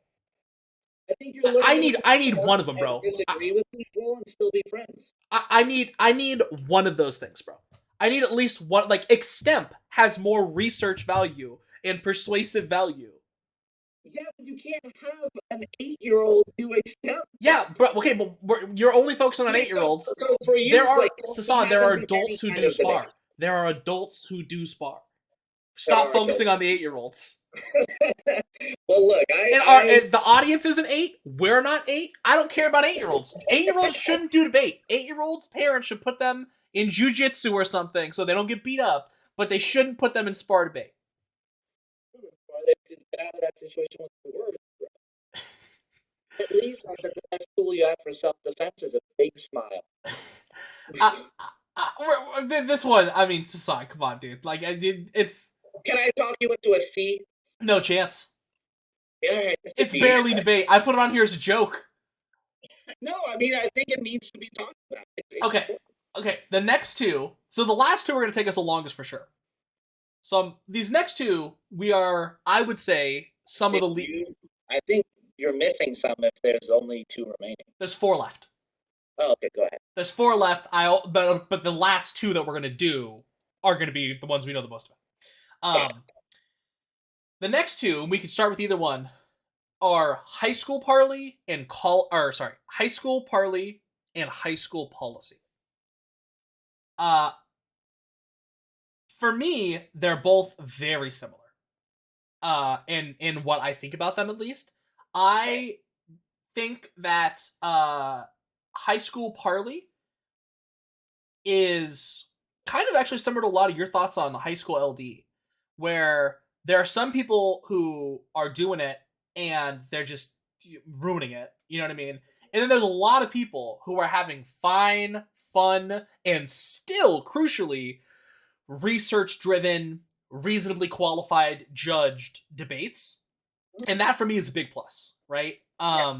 And it has the same time structure essentially as college does. And this is the biggest thing I would give to it in that sense. For sure, well, I guess I can't speak for high school policy. If you're a good high school debater in Parley, I Yeah. feel very confident you will be a good high school debater, or sorry, a good college Good debater. college debater in In any. and yeah, pretty much anything, right? But especially Parley, right? Like those people have a really clear pipeline. And it has a regional circuit. It has a national circuit, right? Now, obviously, that national circuit is very regional still in a sense because a lot of it takes place in California. Those where a lot of the good teams are. Um, I don't have a ton of knocks against it, other than they do tend to do a lot. Well, not a lot, but like they borrow from the LD, the high school LD nonsense theory, blah blah blah blah blah tree, and it's certainly very elitist overall at the top. Now that can be said of probably most debate events, but for me, solid event. High school parley is what public forum wanted to be. Yeah, It's like, oh, a debater wants to learn a little bit about debate, go to a tournament, do reasonably well based on their ability to think on their feet and whatever. Like, you can do that in parley, but there's also a higher threshold for being, like a TOC level competitor.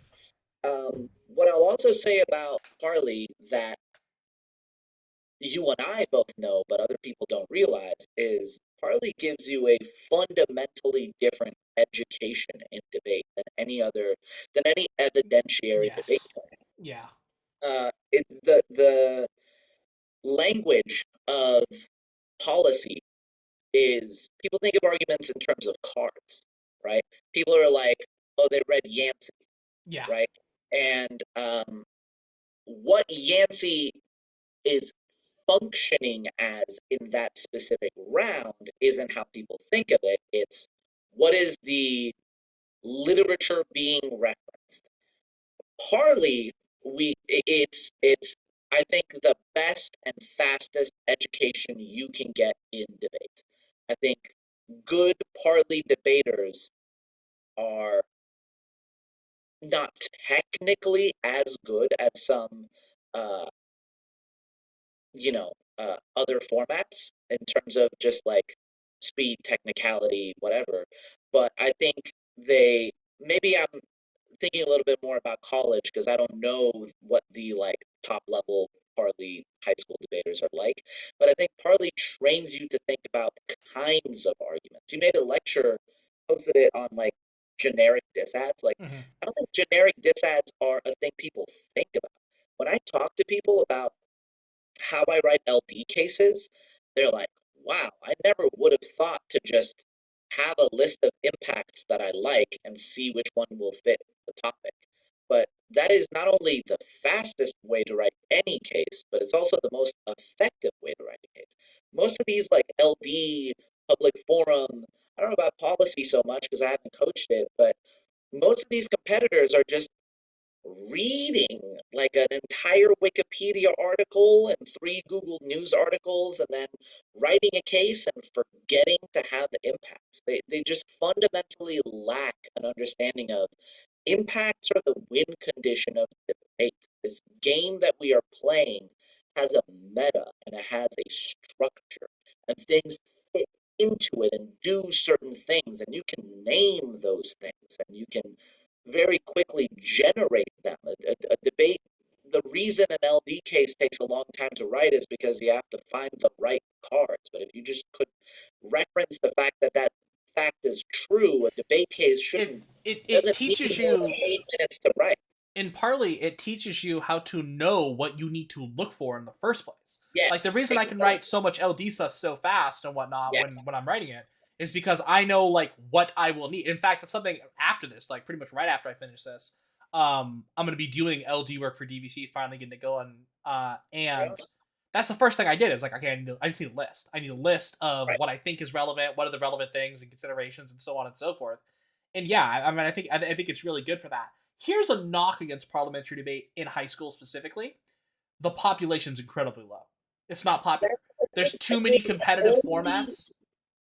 the only reason not to do parley is because nobody else does parley. There's not a lot of tournaments, but literally, I am confident that 80%, if not more, of public forum debaters would be happier doing parley.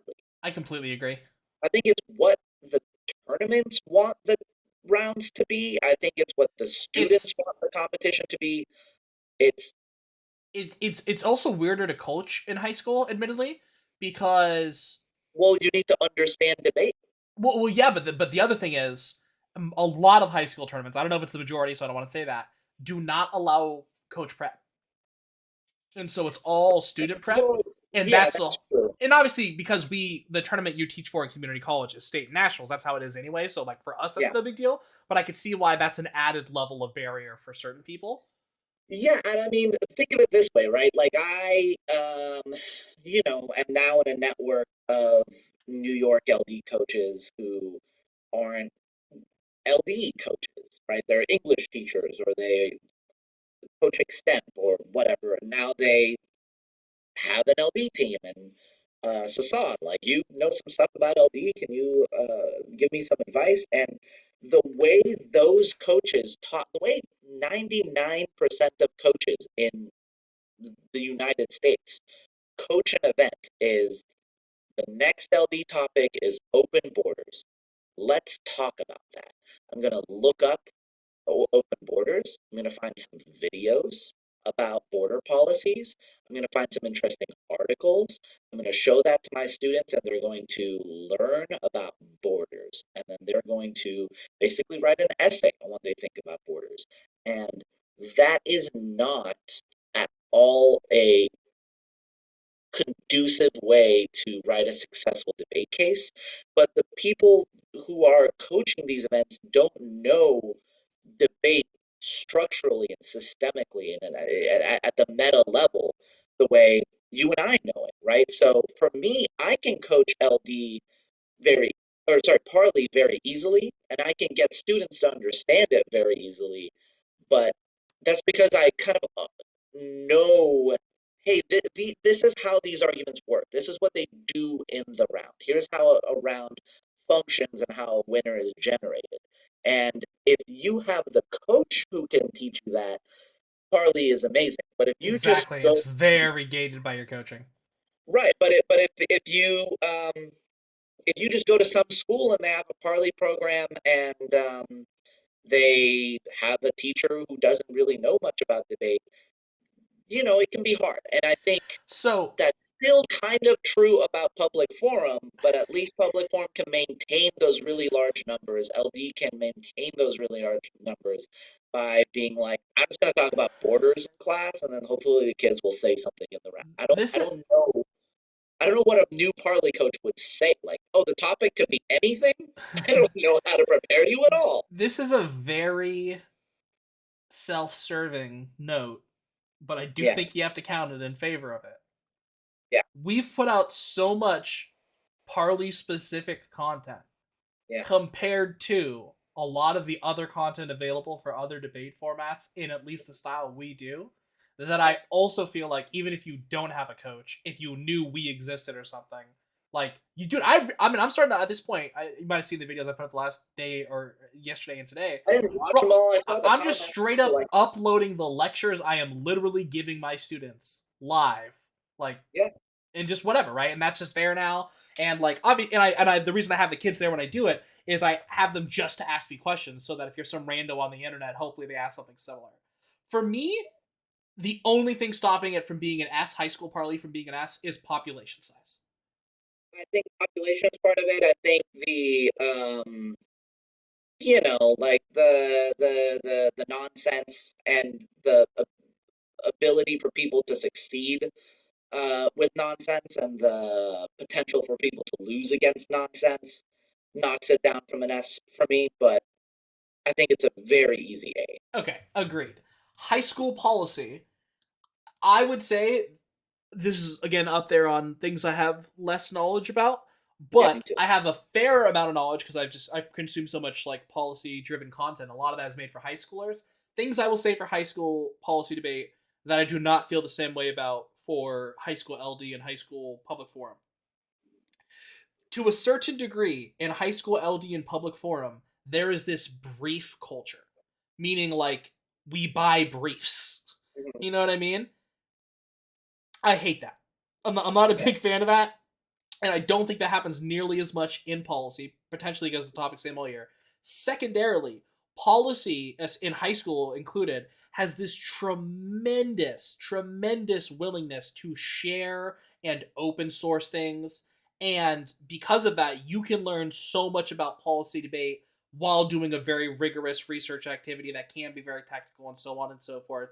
And that is offered at a number of places. And lastly, for me, as far as camps go, policy camps are so legit, bro. And even though they cost a fair amount of money, are so good about again open sourcing their stuff and providing resource, bro.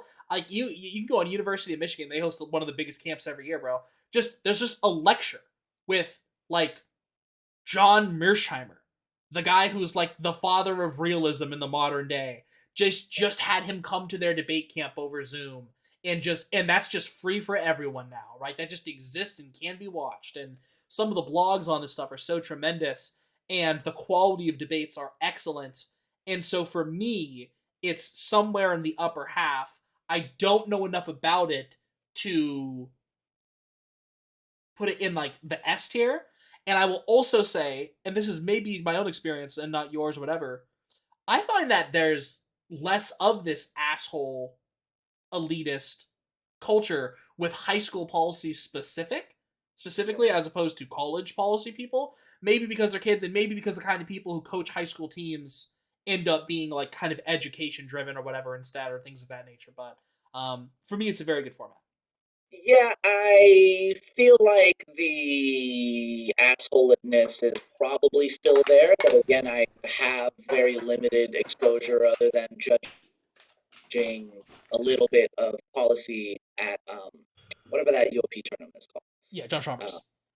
John Chalmers. What I will also say about high school policy that you didn't mention is uh, you remember that line in Inglorious Bastards where he's like, well, you heard Aldo the Apache, you gotta have heard about the Bear Jew. Yeah. It's like, all right, well, if we're gonna talk about what a Proteus does for Parley, we gotta talk about what the Urban Debate League does for policy. The Urban Debate League is a massive program, a massive, what would you call it, non-profit organization? Nonprofit association, organization, whatever, yeah. Sure. And it has a massive network of uh, coaches and students, and as far as I can tell, they are very dedicated and do They're really serving good these students and they're high-quality work. serving a lot of students who Absolutely. need that help. It's Yeah, amazing. right. Um, A, Hey. Okay. So that brings us to the final two. I don't like it, but I know you wouldn't do it. Fair enough. but like again, like if like for me an S is like I don't care if you think you wouldn't like it, do it. We have 0 S's so far. Let's see how many we end up with based on the last two. Yeah, College LD. What are your S. initial thoughts? You say S? It's an S. I mean, dude, it's like it's not even our main event. Like, certainly, right? Like, neither of us. You never competed in it. You've judged it a lot. I competed in it. I've judged it a lot. Uh, I think college LD is. I don't. It's hard to say it, but bro, it might just be my favorite College format. LD is okay. It's not perfect, When it but it is. But it is. But it is a a fun and a level of education and debate that the vast majority of the debate world doesn't know exists. And it Dude. is so good. It's so good. It's so fun. It has a great novice, junior, and open level division. Like those novice debates are not technical nonsense, bro. Like they're good. It's research driven. Honestly, part of me is like I just like how well formatted like the cases are. Like just like I love it. people and on top of that, the times are phenomenal because they get the difference between high school and college is you get that extra 2 or 3 minutes for the second affirmative speech. It still has prep time. And the one big downside it has, which is true of a few other formats, is if it has a bad topic, and it does have a bad topic this year, it's worse. It is significantly worse. And Yeah, I mean, the amount but of damage one bad topic can do sucks. yeah, because it's the whole year, right? But it is so good. Everything I love about debate, I see in it. And this is one of the biggest things for me that really matters, and I can see why this wouldn't matter for a lot of our viewers because you're not like me. We're different. I'm Yeah, I'm different than you. yeah, In LD, and I'm sure this holds true policy. In LD, the amount of work you put in is so tightly correlated with your results. And yeah. I can say that personally, right? Because here's the thing, the difference between policy, you have a partner, bro. Mhm. In LD, it's just you. If you do the work, I promise you, you will get good. And, bro, the national championship of LD has been won by a community college student before. Yeah. That's incredible. That's incredible. And obviously that happened in Parley too, same school. But it is Was that KCKCC? yeah, both times different people, In but 1LD? yeah. That's sick. Is Glansman. that under Chief? We were hanging out with him last year at Nationals, Alex Glansman. Oh, I mean, yeah. Yeah, Alex We were Glansman talking, won well, Nationals. what was the best tournament that you won? Yeah, well, You're talking about how long you think that balloon's been stuck on that ceiling. so yeah, no. So it's tremendous. I love it so much. I love the blocks. I love the research. I love the game. And when I talked to John Solomon, who also won nationals for Western Kentucky, I think me and Tanya did like a thing with him before she decided she was gonna try and go over there. Like he is talking about how like I'm telling you, dude, there is no secret sauce. We just work more. We just work more. We do the work, and if you do the work in LD, it pays off, and it's phenomenal, bro. Like it's to me something else my brain loves about it is it's like a card game, bro. It's like building your deck and your side deck and preparing for what you expect to see, and like it's just it's the beautiful game, dude. Like it's one of the peak. The only thing like I'm honestly trying to think of other than the topic something I'm not super about. Um, Oh, I guess one thing I'd say, which is a very minor thing, I think it might actually they changed the rules recently, so I'm not sure if this is still in there. I do find it kind of stupid that like it has a rule explicitly against spreading, and that obviously that doesn't get I think the enforced. spreading's a little dumb. I think I think it doesn't benefit from spreading.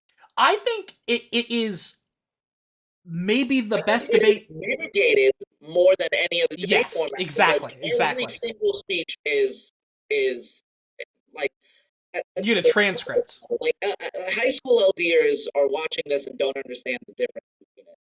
So okay, so let's break it down, right? What makes college LD different than high school LD? Well, the first thing, uh, let's say you're going to a tournament in college LD, NFL. The first thing that you're going to do is read your opponent's cases, just their apt speech. And the thing Bro, is, some of their names too. Like it's and the thing is with in NFALD, um, you don't have 900 competitors. You have in the entire country maybe 200. right, and at that tournament, 11 maybe. And so you're going to look through those cases, and you are going to actually like read and understand and examine those cases and compare it to your case and see what you can do. And you are going to cut a neg or whatever your speech is, right? You're going to develop a strategy that is specific to that case. I don't understand why people are reading disclosure theory in high school and then not doing anything with the disclosed evidence. That's before the tournament even starts, right? You go to the tournament, first round, you go to speechdrop.net, debate's most important website, It's so and good. you just put your debate case there, and And it seamlessly transfers. all anybody needs to do is go to speechdrop.net, put in like a six letter room code, and you don't have to have an email chain. It doesn't take 40 minutes to get everybody's evidence. You just upload a file, and everyone can look at it at the same time. And everyone is reading off their meticulous, beautiful LD cases. Then the next speech comes up, they upload a speech doc for that speech that they made in prep. Because what Paul is talking about with these, like, you got your deck of cards or whatever, you're not, in theory, right? Once you're good at it, once the engine is moving and you understand how NFALD works, you're not making up an argument on the spot. It's been one topic all year, right? That So is, which it is another difference, obviously, compared to high school. right. So it's like, oh, okay, you made this response. Let me go to my like master document that has like, how do I respond to this? How do I respond to this? And you think of those scenarios all year long. If you lose to any argument all You year, you can sit down, figure out how to not lose it again, lose to that argument again, and you will get to use that thing It's that you so prepared, beautiful. That's the maybe the best part, dude. and then you just plug it in. And all through the debate, everything people are saying is documented. And I don't flow college LD. If I want to know if you said something, I'll just look through the document. But I'm just reading along, I'm listening, I'm trying to understand. I think the spreading's a little silly. I think the event would be better if it was slower. I think it just would. But with that said, it's not like the next event we're going to talk about where you just can't engage with it because of the speed um, Yes. in most instances. So then what happens after the round is you go to your coach, you gather with your teammates, and you're all like, okay, I went against Jimmy from, I don't know, OCC. I debated Jimmy Gomez, and here's what he read. Here is his case. You're going against him next round. Let's figure out how you can beat this Well, case. bro, And and they're doing that with it's not even just that, because in high school they don't like that. They bro, how the many best times do you part of the see, game. you just see something like, how do you deal with prep outs, or prep outs are bad? And I'm like, because big schools or whatever, it's like, bro, you can do the prep out. It's the You game. can do it yourself. Well, and the other thing is that, in college, it's small enough and you have resources that you're not given in high school as a granted. Yeah, if you go to a high school that has a massive program, uh, six coaches and a massive budget and whatever, then yeah, you're gonna have coaches that can help you prep out, and then you know, whatever Jimmy at whatever school doesn't have that, and so he's not. And there's hundreds of competitors, and you don't know who you're going to hit, and blah blah blah. But the thing is, in college LD, there will be like a school strategy. Like when we go as DVC, I'm gonna keep saying we. Of When course. we go as DVC, we have a DVC affirmative. We might have a couple backup students, might have like a specific thing But for the prepared, but most part, we just roll one all we year, have bro. a DVC strategy. And what's really cool about that is as a school, we get to take this strategy out and um, get it tested in all sorts of Yeah. ways. And then you come back as a group and you figure out, how do we overcome all of those challenges? Do we need to rewrite this case? Do we need another strategy? Usually no. The other thing about LD that I think is phenomenal, NFALD, college LD, it's the only format of debate where I have researched it the way people imagine debate research working, and it mattered, right? Where we're like, what was the health related? Oh, the app that I did with you. Yeah, So the topic was actually about cybersecurity, but because of right. that, we found out passwords, hospitals, blah blah blah. Blah. Right, where it's like, okay, the topic is so big, right? It's this massive thing, and people think like, uh, oh, well, that's going to be really hard because you don't know what your opponent's going to read. But again, they disclose they read the same thing all year. There's not that many schools that you need to worry about. If you're decent at LD, there's 10 schools that you're going to be worried about debating. I mean, what is that number accurate? What do you think? Oh yeah. So then, like, really, you only have to prepare against 10 strategies. But when it comes to you, you get to actually do the thing that they organizations imagine you do, and just start reading about cybersecurity. No other format of debate incentivizes it to that degree because they tell you what it is you're defending. But Well, in NFALD, it's like the United States should improve its cybersecurity in one way or in one arena. one of And, like, yeah, 6 ways, and, and then you just and pick one. Yeah. right. And then what I do is I'll be like, who knows more about this than anyone I know? I'll call my dad about medicine stuff. I'll make a phone call to somebody who knows nothing about debate, and they will tell me, oh, actually, there's this thing with cybersecurity or electronic health records that not a lot of people know about, but it's very significant. Or like, there's Bro, we had that happen with Ravi. We had that happen with Ravi when we knew that KCKCC was going to read a court's counterplan, and Ravi was in law school, and we just called Ravi and we're like, hey, what are like the real world actual reasons why courts counterplans don't make any sense? yes. And he And, was and like, here's three. they point you to evidence, and that evidence can't be beaten except by the truth, right? Like, yeah, maybe in theory, someone is going to like read, I don't know, some crazy argument or some critique that whatever this or like some sort of tricks, right? Like, but generally speaking, if you have a case and it makes sense and it is true, you're probably going to win. You don't Quality need matters so much more than quantity in LD in college. absolutely. If And you have the best card, you're in a great place. there's no other debate format where an expert's opinion matters, right? Like maybe the policy, It maybe, right? matters. We It talked about certainly that. matters in college policy, but not to the same degree.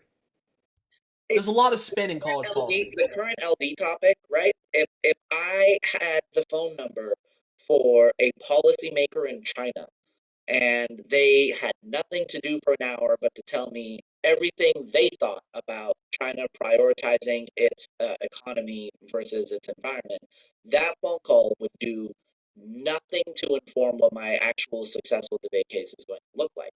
Because in those formats, the a debate argument needs to be a debate argument and function in a certain way. In LD, it just the actual expert opinion and facts that people don't know that research is just so It impactful and it's so cool. It's so fun Yeah, to coming dig back to something into. you said like almost 2 hours ago at this point, like you want to a good debate event to a certain degree lets the affirmative or the negative exploit the topic within reasons. And Yes, college LD is when it has a good topic, which is most of the time, is yeah, so good for that, dude. Like it's so yeah, good for that. right. It's like what can I learn about this topic that nobody else knows? And if you learn it and you learn something important that other people don't know, then shouldn't you deserve to win? Yeah. Isn't that like what we should be like incentivizing and rewarding students to And take it's the at the same time though. So all of this is because you approach LD in the same way I do, in part because like obviously I did LD and then you kind of came on board, whatever. Here's the other thing, dude. Western Kentucky, the best LD school of all time, bro. 90% of what they do outside of the biggest tournaments like nationals and like what's it called, Gorlock, or I think it's called Gorlock. yeah, Outside of those two, bro, they read generic. Their negatives are tons and tons of generic disads, generic topicalities that they do like every round or whatever, and they're just like skill checking you.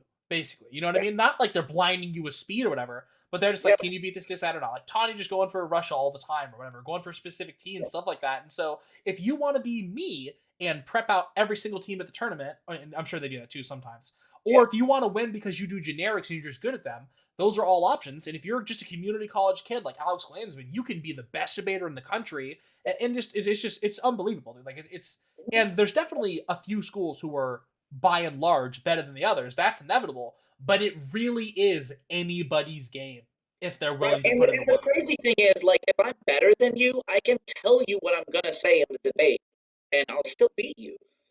Yeah. Like, it's not relying on, I don't know. There's just way fewer random factors. The other cool thing about LD is that you get to succeed as a team, right? Oh, Like, absolutely. so one, like, you tend to, like, when Paul was coaching our LD team for nationals and the nationals before that, like, everyone in the squad had an amazing record because they all work together, they practice together, and they're reading the same arguments.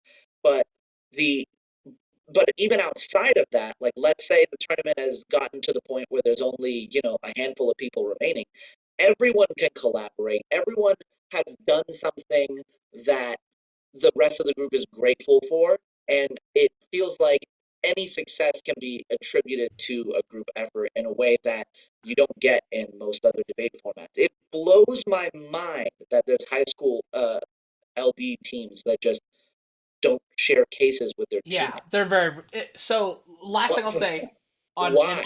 an NFLD, Yeah. one downside doesn't change anything for me. It is a lot of work. It's a lot of work.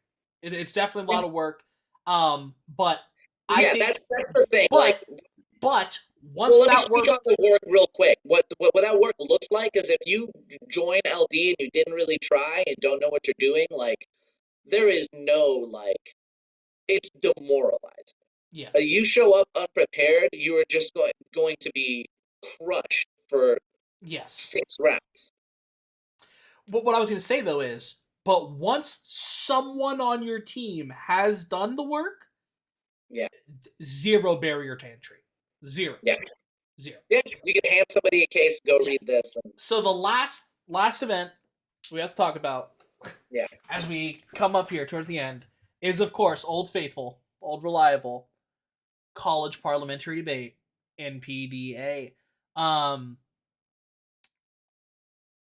Parley is hard for me to talk about in an unbiased manner because yeah. obviously it's so core to my thoughts on debate and everything. Well, luckily you're anonymous, so no one's. You can say what you really feel. No one's going to know it was you. um I just see a patch of skin. yeah. Well, here's the thing. They don't see me at all. They don't for some reason it's only been showing your camera, but whatever, we're just rolling with it. What? Yeah, the whole time. That's why yeah. Anywho, with that said, at least I think. I mean maybe anyway. Uh It's capturing your screen, so in theory, it's what you're looking yeah, at. I haven't seen me once for some reason. I don't know why. Anyway, Speaking of quantity over quality, yeah. Uh Parley's really good as yeah, far as like what it teaches you, how good the debates can be, how accessible the debates can be, how fun the activity is. If yes, you like having a partner, it's one of the best partner events for sure. yes, Uh, and conversely, it's a really good partner event because it can be very difficult for one really good person to carry the other person. So like it has to because you can't just literally give them a thing to read as well as you could in policy or yes. LD. Well, I It guess also LD's scales to different skill levels very yeah, well, or different, like, levels of intensity. Like, but high NPDA is great, NPTE, yes, they can be great, but but the number of competitors is very low, especially yeah, these days. And number two, a lot. Well, honestly, at this point, now that so many people have left it, I guess it's less true than it used to be. But it used to just be filled with shitheads, like like just a significant number of what unpleasant people. the way I was going to frame it is NPDA's capacity for bullshit is endless. Oh yeah. Well, I mean, like, and the thing is, what's crazy too is that for some reason, a lot of the people in MPDA like believe the nonsense they say in rounds in the real world too, which is I mean, it's the crazy. only debate format where that I can think of where at least for a while, I don't know what it's like now that it's gotten smaller and how the vibes have changed and whatever, but for a while, a valid strategy for success was lie faster. Oh yeah, no, that's not gonna Like, change. right, and like that's you can't get away with that in nearly any other debate Yes, format. If you lie in an evidentiary debate format, you lose. the judges ruin Parley. Yes. And other people think it's different things. It's the judges, bro. It's people who Right. did shady shit or whatever, and then become judges, and then they encourage shady shit to happen, and then that creates the cycle, and they reward and create the incentives for those things. And first, I want to be clear. I don't blame the existing leadership or the previous leadership, like whatever. You know, obviously, I'm homies with a lot of those people, but the leadership is garbage. Like as far as their strength, I'm not saying that the people are bad or Capacity that they're to not do trying. things, right? Like there's no Yeah. record of what happened in a parley round. Oh Like yeah. Oh yeah, yeah. And when there's protests and things, and like it's like will you just like if the judge wanted the other side to win, like that's that and, pretty and, much. and at this point it's become hyper regionalized because travel's getting harder and there's fewer schools between places and Yeah. so on and so forth. But its capacity to produce good debates and good skills and fun and experiences, and the other big thing is, bro, that, and this is only high school parley, Yeah. the prep room in high school parley That was amazing. can't, because it can be so phenomenally good, and it just has all those. And when they want to, they can go the other way, and they can be like, hey, we're telling the topics a month ahead of time, get your briefs together, write your best stuff, come bring it, Yeah. let's see what happens, like that kind of thing. But for So me, so so to expand on a couple things that our audience might not know about, right? What happens in college parley is um, every round is a different topic, but every room in that every debater is debating the same topic. So at the tournament, the schools will divide up into different rooms, and Paul and I will be in the DVC prep room. All of our competitors will be in that room, and some of them will know that they're going to be on the affirmative. Some of them know they're going to be on the negative, but they're on the same topic. And somebody is off in an announcement area and they are waiting with a representative from all the other schools for somebody to announce the topic. They announce the topic and that gets sent into the cell phone, that gets written on the board, and there is just like frenzy. Like you see in like a movie about like journalists. Like it's everybody, it's like in a good prep room, there's solid leadership and a strategy. So we have to figure out what we're gonna do. You have maybe 4 minutes to come up with what is the affirmative going to say, what is the negative going to say. You don't have the evidence yet, but you have to crack this topic. Why is this a topic? Why was this topic chosen? What makes it timely? What are the strongest affirmative strategies? What are the strongest negative strategies? You have to come up with both. And so if there's layers, right? You think of, okay, what is their affirmative going to run? How do we beat that? How do we come up with an affirmative that's better than the affirmative that we're going to beat? How will we respond to the argument that we're preparing if they're running that? And you have to do this all collaboratively in a short amount of time. and for different levels sometimes, because sometimes you have open level kids and novice level kids, Oh and like, yeah, and I they mean can only write so fast. before Paul started coaching at DVC, I was prepping, 6, 7 teams at the same time. Uh, Across two, like some are affirmative, some are negative, some are in open, some are in novice, and you have to juggle all of this at the same time.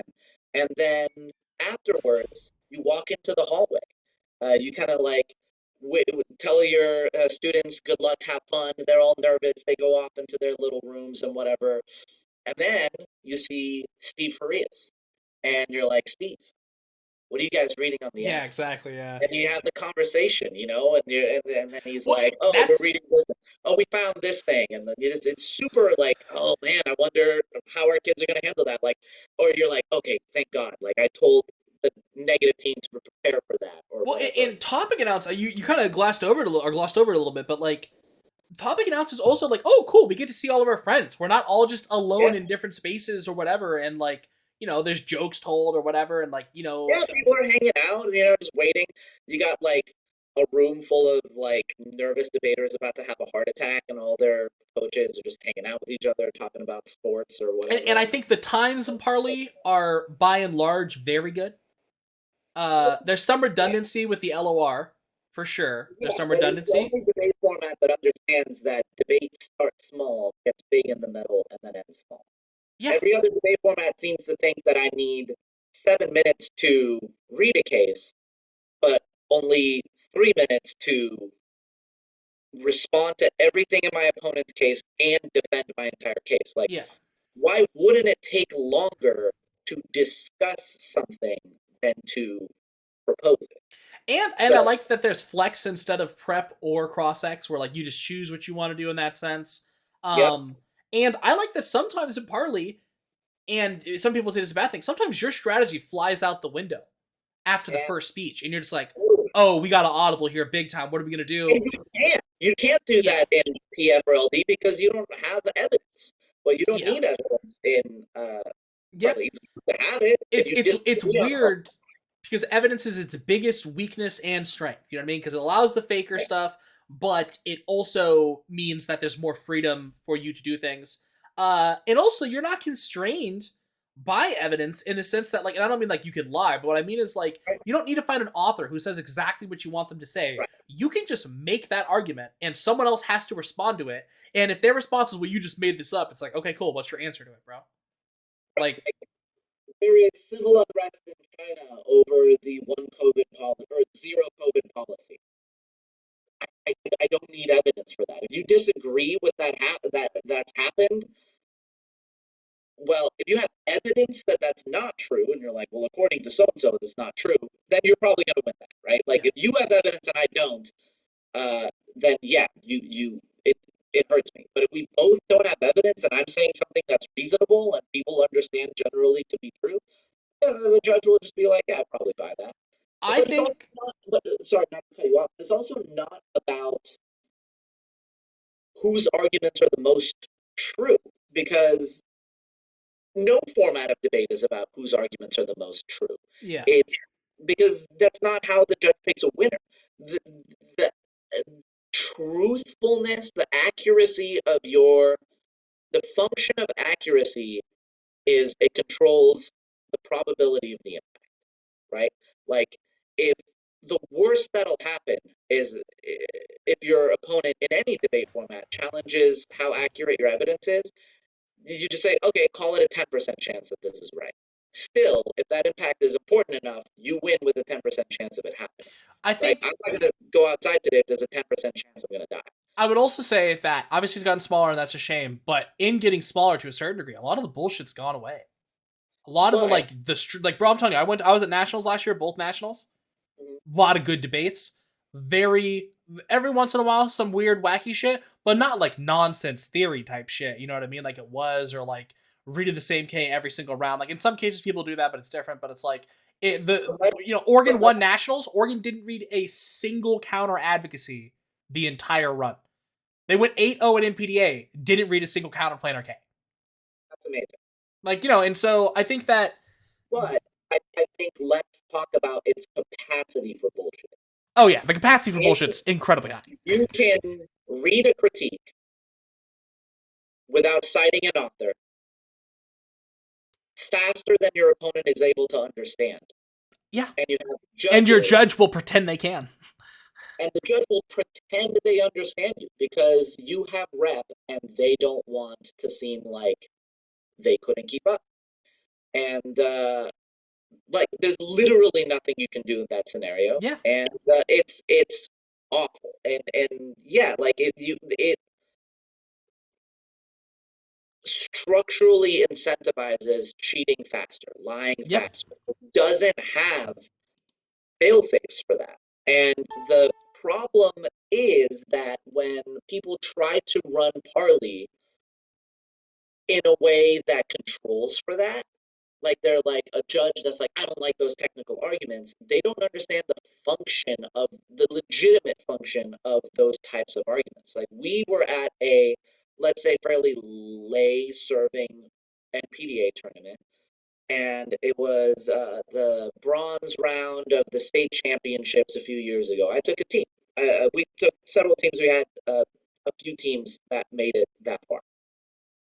One of the teams goes into the round, and their judge, uh, who's a friend of mine, she is, more of a speech person, but um, there's no reason why this person shouldn't be able to judge a debate round. And I understand what this person is wanting to foster and hoping to discourage by saying this. But before the round, the debater's like, hey, how do you feel about topicality as an argument? And she says, I don't like that argument. And if you read topicality, I will vote against you.